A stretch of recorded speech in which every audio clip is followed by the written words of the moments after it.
And welcome to my channel Mona's passion. বন্ধুরা দেখুন, আমার ছাদ বাগানে অনেক বেগুন গাছ আছে। বেগুন গাছ থেকে অনেক বেগুন হয়েছে। সেই বেগুনগুলো আজকে তুলে নিতে এসেছি।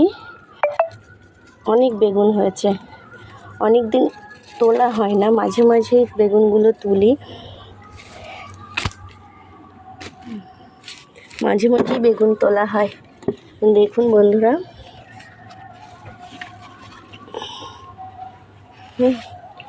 দেখুন বেশ বড় হয়েছে বেগুনগুলো। এই বেগুনগুলো তুলে নিলে আরও বেগুন হবে, না তুললে আবার এগুলো নষ্ট হয়ে যাবে বা পেকে যাবে। ছাদ বাগানে বেশ কিছু অন্য সবজিও হয়েছে, আপনাদের দেখাবো আস্তে আস্তে। আর আপনাদের যদি আমার